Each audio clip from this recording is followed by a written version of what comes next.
President Aquino defends the K-12 education reform program, which will be fully implemented this coming school year.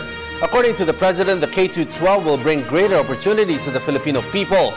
He also dismissed claims by critics that the government is now ready to implement the program, stressing that his administration has been preparing for it for years now. More from Rocky Ignacio. President Aquino assures more benefits in the implementations of K-12 program, a new system that would enhance educational skills of Filipino students in getting a better and quality jobs. Meron raw yata mga tumututol sa K-12 na nag-rally. Higit kumulang raw 20 sila, pero yung banner raw nila tigli-5.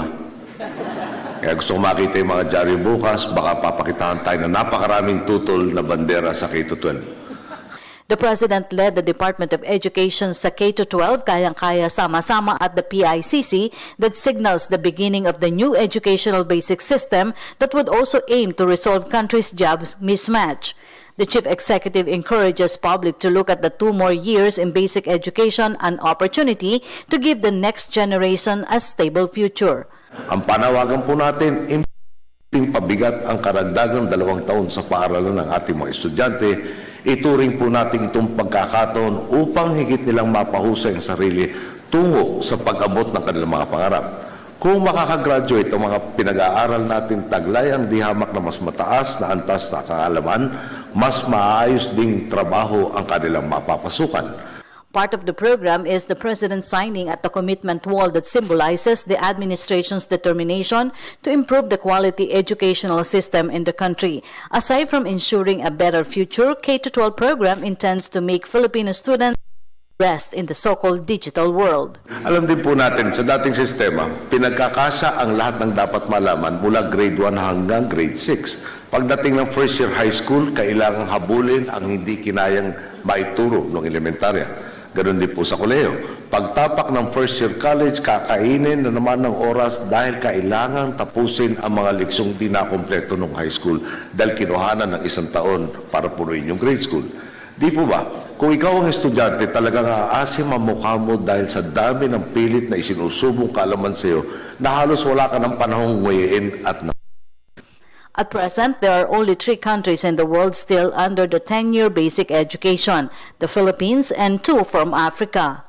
Pagdating ng panahon, lahat ng mga tumututol, pag nakita na yung tagumpay, sasabihin, kung hindi sa batiko sila, hindi nyo napaganda yung K-12.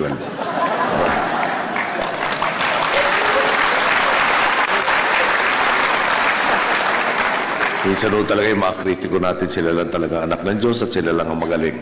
Kaya bahala ng Diyos sa kanila.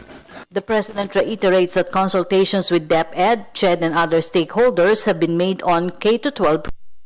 President Aquino expresses confidence that critics would see the effectiveness of the new educational system eventually. Di lamang responsibilidad ng isang sektor ng lipunan ang edukasyon. Sama-sama dapat tayong lahat na tumayo para sa edukasyon at para sa mga kabataan.